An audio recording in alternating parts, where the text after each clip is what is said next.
Bill Clinton fastholder, at han aldrig har været på date med Monica Lewinsky. Og nu skal vi have hjem til Danmark igen. Normalt så tager man på landet for at opleve fred og idyl. Total stilhed. Men i en lille by 6 km fra Vejle har man nu fået sig en turistattraktion med lidt mere gang i. Som enhver landsby med respekt for sig selv, har man også i Hornstrup Mølleby et forsamlingshus. Det er ikke unormalt, at man kan høre orgelklang fra et forsamlingshus. Men i Hornstrup Mølleby er det ikke salmer og højskolesange, man spiller. Man spiller noget gammeldags pjatmusik.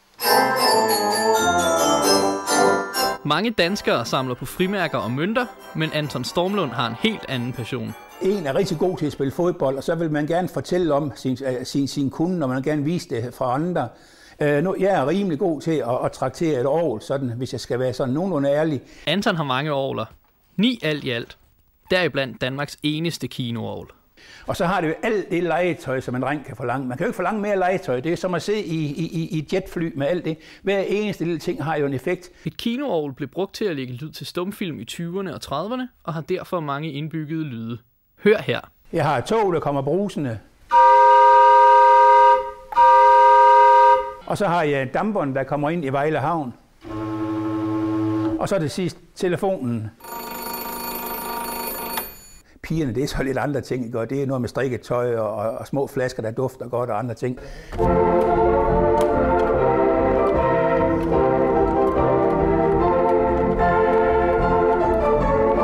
Men det har ikke været en tur i parken for Anton, da orglet skulle samles. 25.000 meter ledninger er trukket gennem hele huset, og 607 piber skulle sættes op. En proces, der tog godt og vel 8 måneder. Da jeg tændte den allerførste gang, der havde jeg lavet en fejl. Så lige pludselig så var der 61 piber, der begyndte at hyle på én gang. Men da jeg kunne spille på det første gang, det var selvfølgelig dejligt.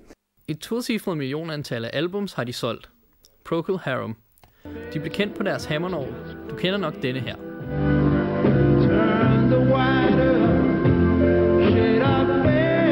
Og der havde jeg den oplevelse, da de spillede koncert i Vejle, skulle spille ned på Musikteateret, at jeg havde besøg af Procol Harum herude. Anton Stormlund har aldrig selv solgt den eneste CD, men i Hornstrup Mølleby er det ham, der er stjernen på et orgel.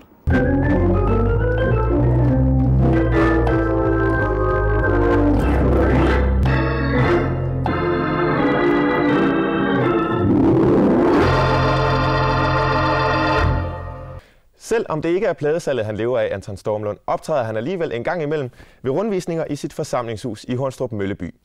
Og nu skal vi over til vejret. Hvad har du til os?